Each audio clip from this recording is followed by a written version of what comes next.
I mean, if you put their proposals side by side.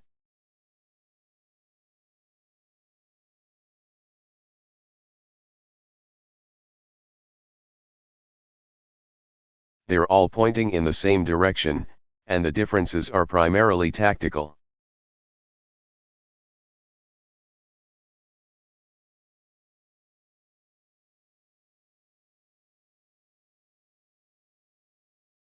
They have to do with how do you get some of this stuff done.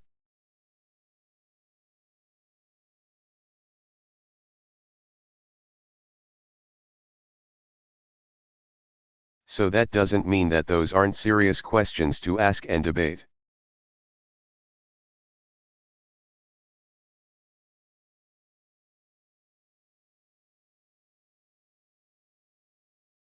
It does mean, though, that once the primary process is resolved,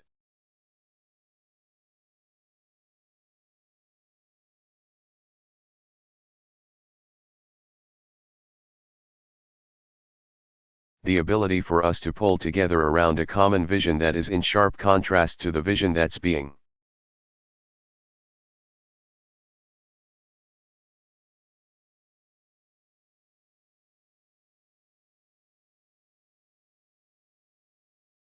offered on the other side, I think is one that will get done by the time of the convention.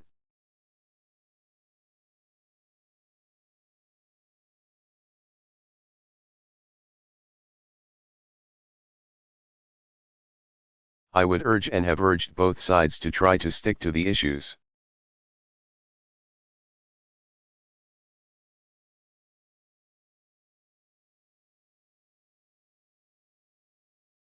Because a lot of that grumpiness arises where folks feel as if we're not talking about an issue but we're talking about personalities and character.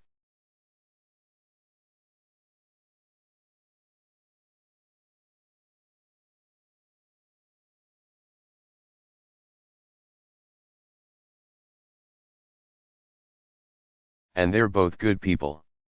I know them both well.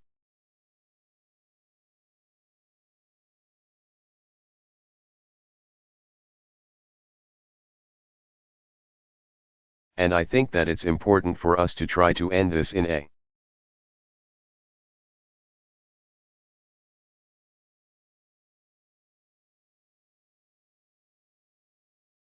way that leaves both sides feeling proud of what they've done.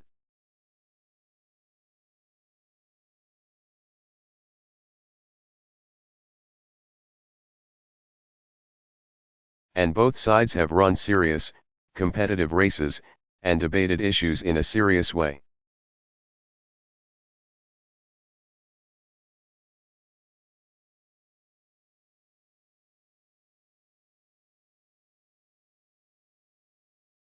So I'm proud of Democrats for doing that.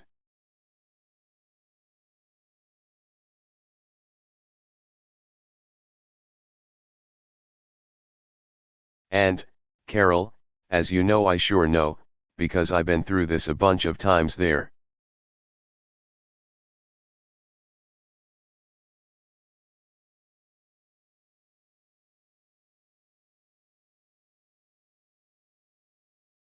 Is just the natural impulse when you're having to report every day on campaigns that every little blip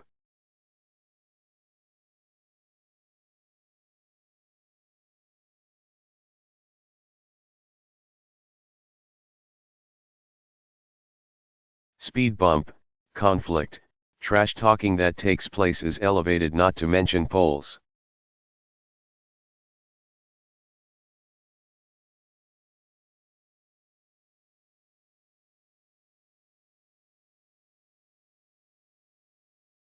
And the one thing I've learned after being around for a while is that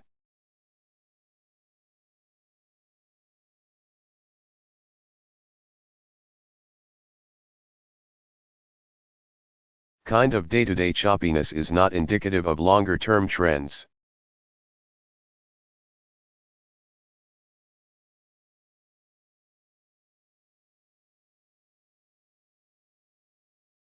I feel confident about the Democratic vision for the country, and I feel confident about our ability not just to win elections but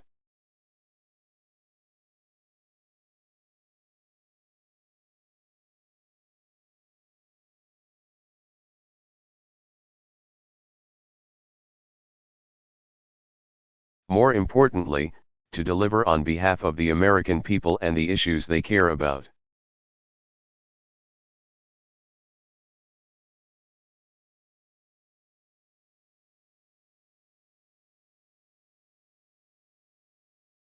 Question: does this going until the end of July make it harder to defeat Mr.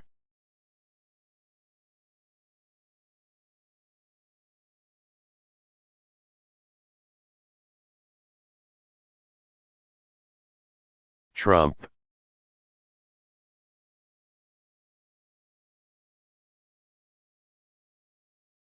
President Obama? No.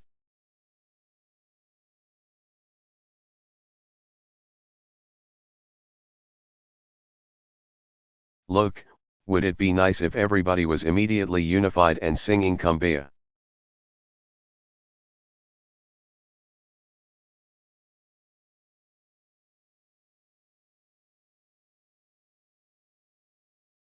And whoever the nominee ended up being could just take a nice 2-week vacation to recharge. Absolutely.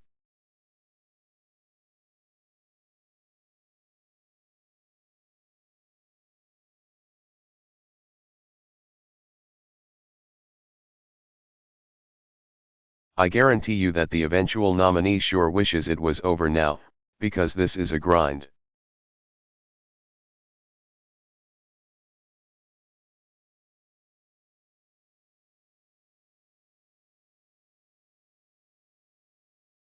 It's hard. And in some ways, one of the things I've always found is that it's a lot more draining.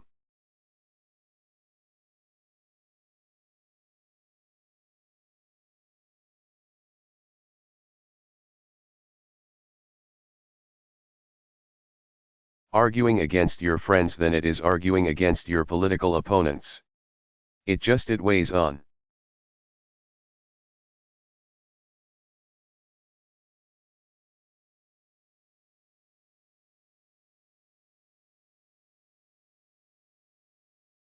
You more. Being criticized by folks who are in your own party always hurts just a little bit more.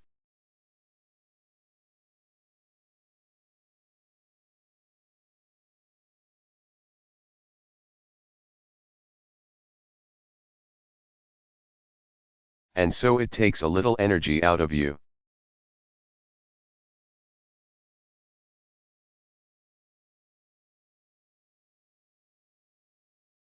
But these are folks who are serious about trying to solve the country's problems.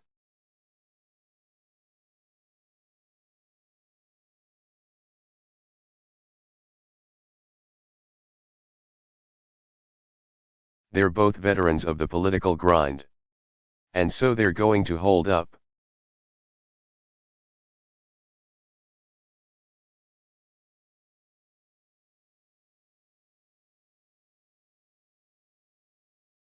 And by the time we get to the convention, I'm confident they'll be in good shape.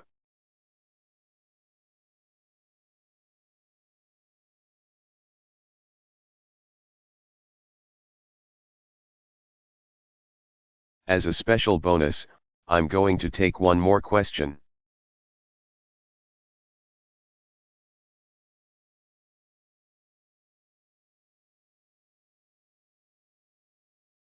Go ahead.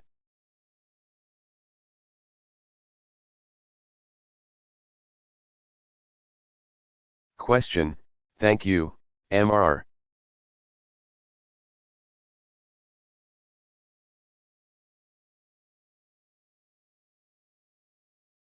President. You mentioned some tactical differences between the two Democratic candidates.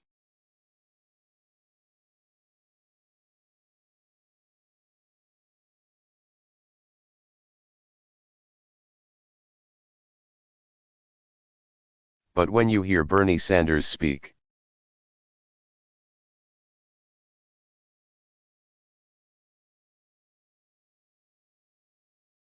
it seems like he's talking more about the issue of trustability and the need for a political revolution.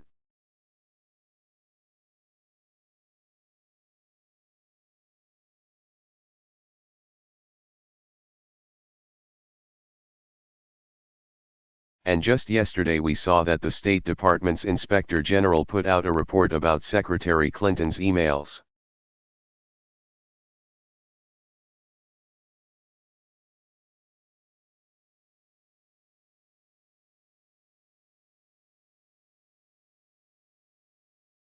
And it basically undermines some of what she said about her email practices.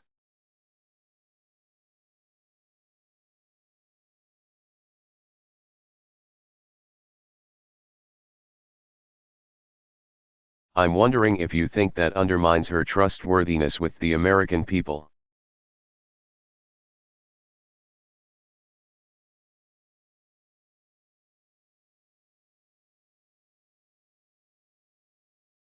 And if you agree with Bernie Sanders that she should release the transcripts of her highly paid speeches to Wall Street.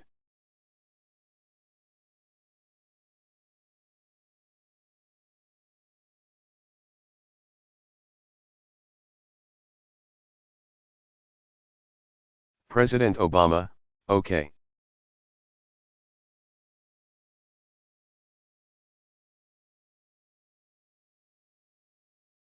You know what, I take it back. I'm not taking another question. We're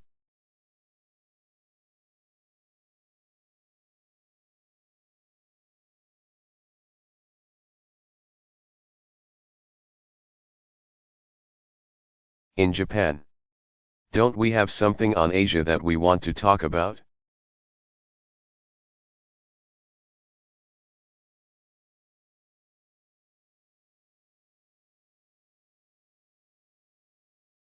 I'll be talking about this in Washington the whole time.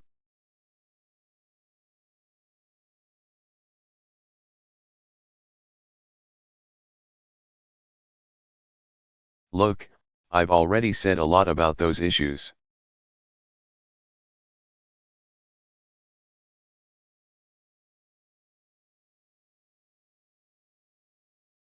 I think those are better directed to the campaign.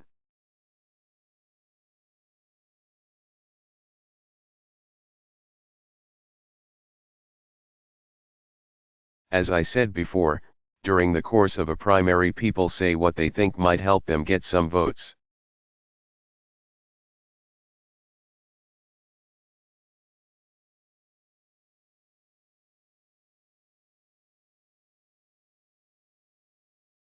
And once the campaign is over, then they move on, and they make an assessment in terms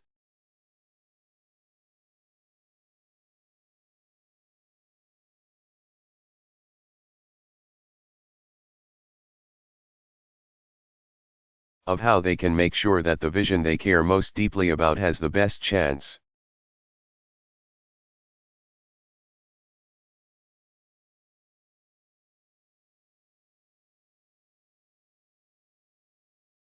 Of passing a Congress and getting signed by a president, and that Supreme Court nominees are confirmed.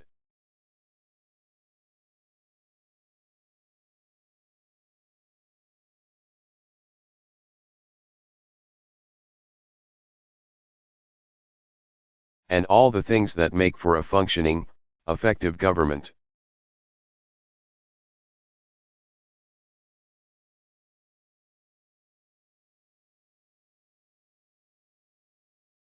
So I think that the noise that is going on back and forth between the candidates at this point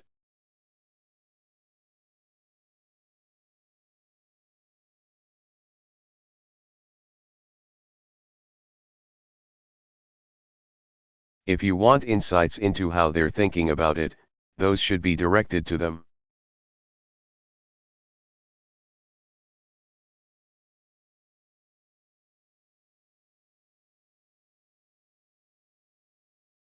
I'll take.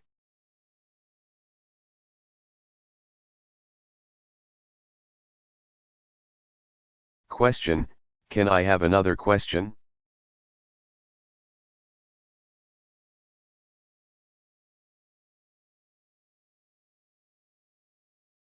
President Obama, you've already had a question.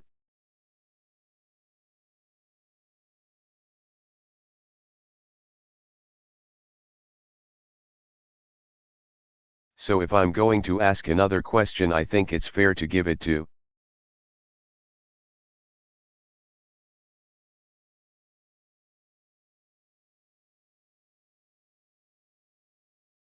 Question, that's true.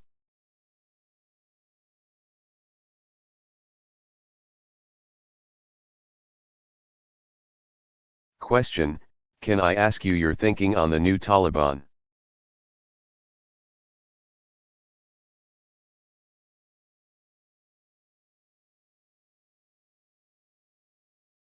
Leader, and how that affects prospects for peace in the region?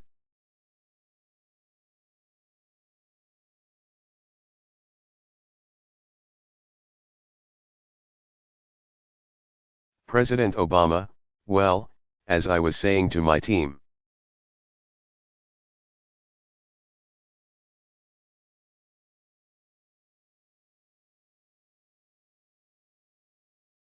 I wasn't expecting a liberal Democrat to be the newly appointed leader of the Taliban.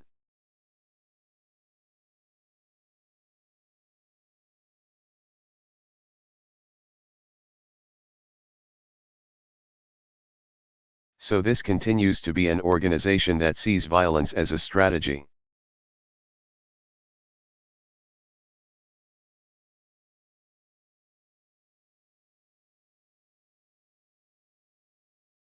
For obtaining its goals and moving its agenda forward in Afghanistan.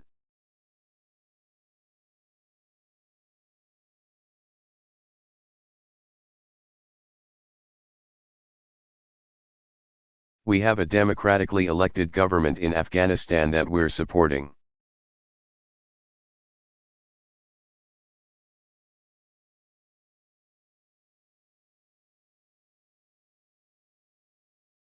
And our goal right now is to make sure that that constitution and that democratic process is upheld, not to mention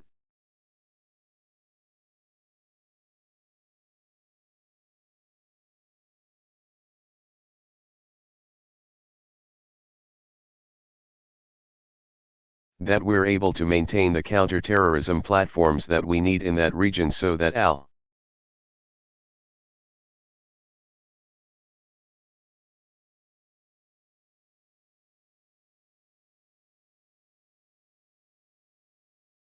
and now ISIL are not able to take root and use that as basis to attack us in the United States.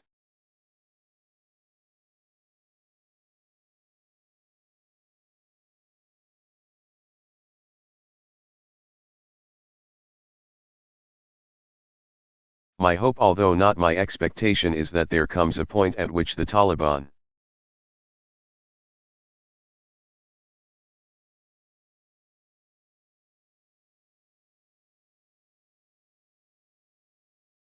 recognizes that they are not going to simply be able to overrun the country, and that what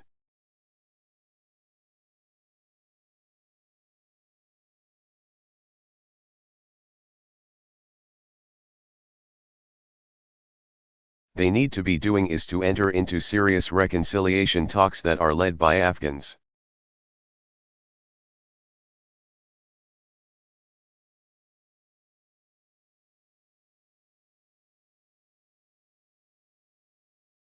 And I think if that happens,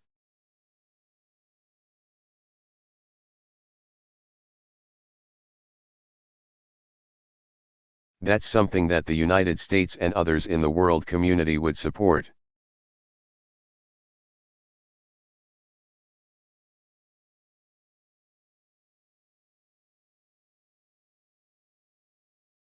But I am doubtful that that will be happening anytime soon.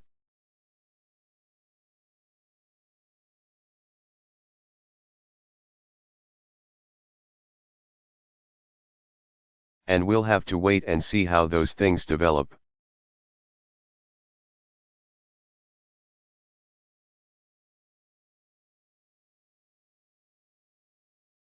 In the short term, we anticipate that the Taliban will continue to pursue an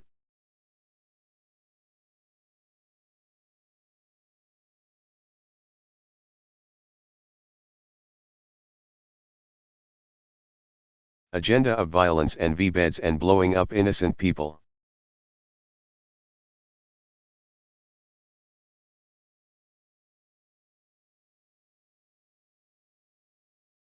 and the kinds of actions that have characterized their approach over the last 15, 20 years.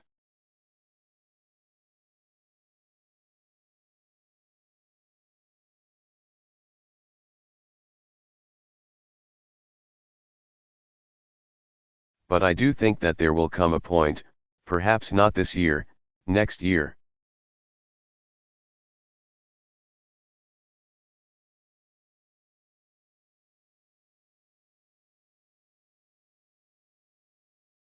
But eventually, where there are those within the community that surrounds the Taliban.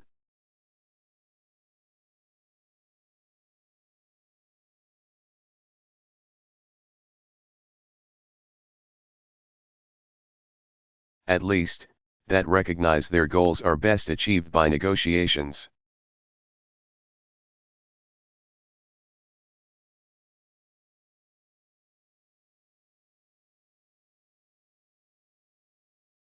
Okay.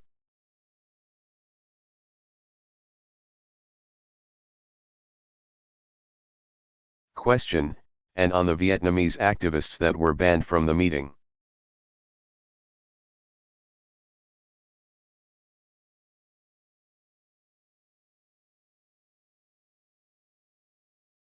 Question, right, is that embarrassing that they couldn't?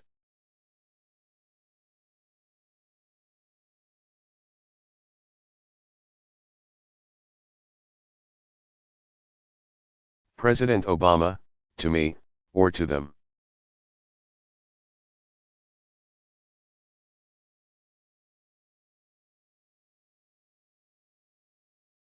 Why is it embarrassing to me?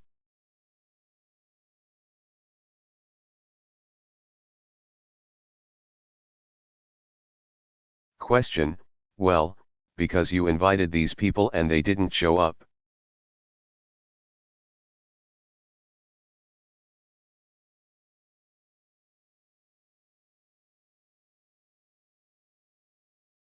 President Obama, well, I wasn't the one who held them up.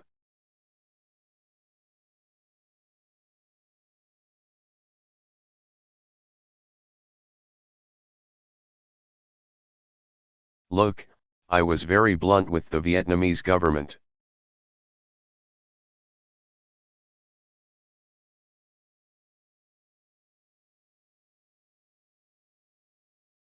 There is so much good going on in that country.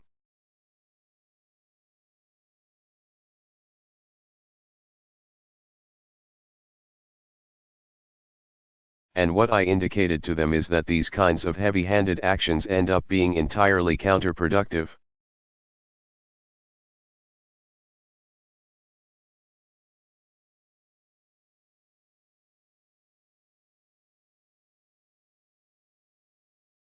And the folks we invited, including those who were there.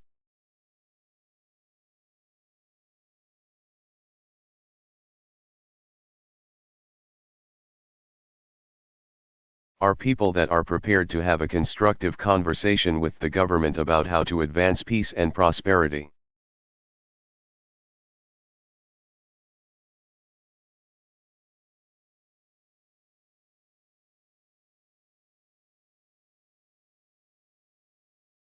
And economic development, and environmental security in that country.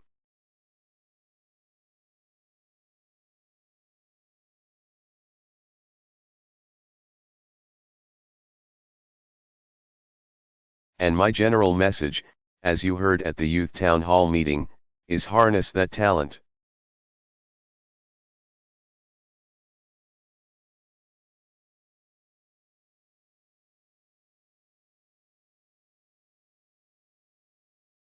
Let them loose to create startups and to solve problems, and engage them.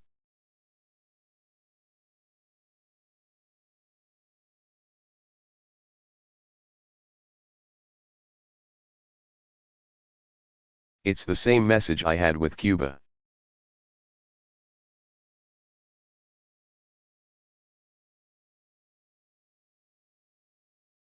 It's the same message that I had in a wide range of countries.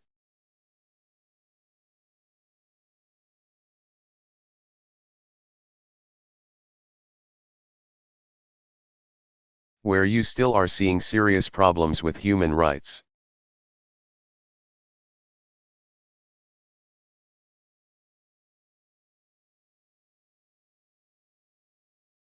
The one thing I'm absolutely convinced of, though, is that by us engaging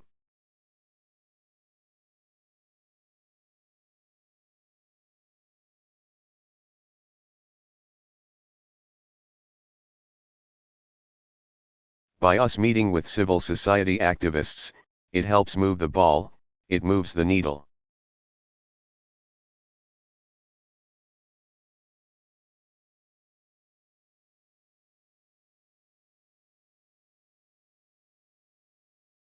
It doesn't solve these problems immediately.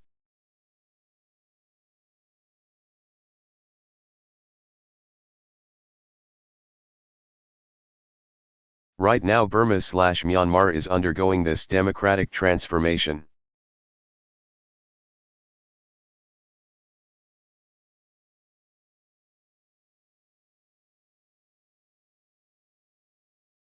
In part because of the process that we helped to spearhead.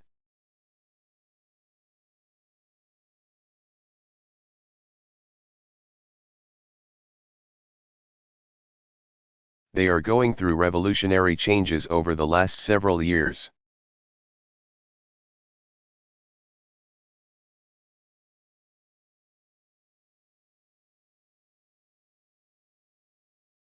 But I guarantee you that there's still some human rights activists inside of Burma/Myanmar who are being harassed.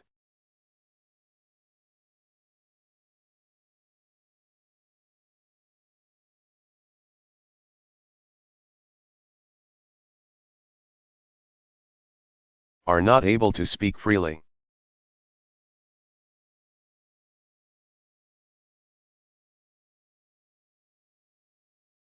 Are not able to assemble the way we would expect them to be able to do in our own country.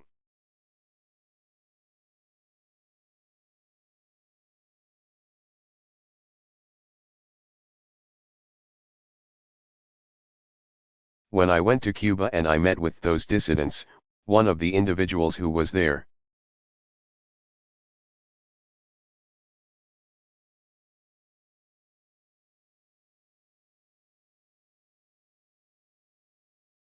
still had cuts in his wrists from handcuffs because he had been detained just the day before.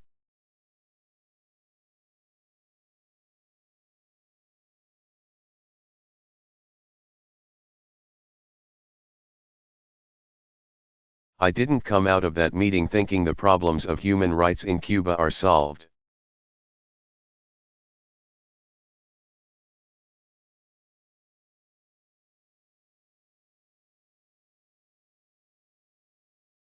But what I'm pretty darn sure of is that by us meeting with them, by us shining a spotlight on their stories,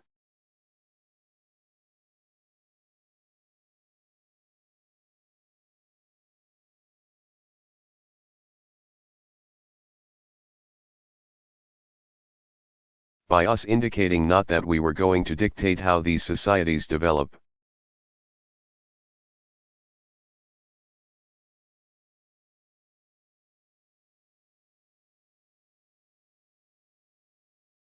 but that we do think there are certain universal values that we care deeply about and that we're going to stand with that helps.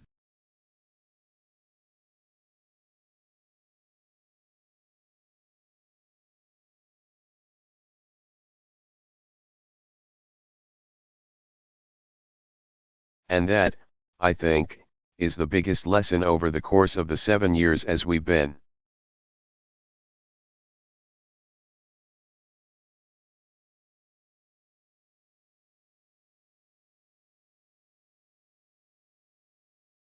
Engaging some of these countries with serious human rights problems. The expectation that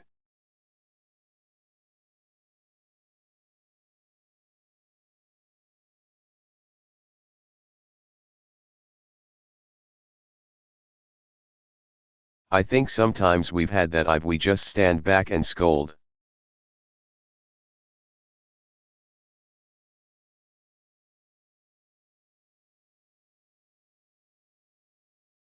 that somehow that's going to change these internal dynamics has proven to be less effective than us engaging.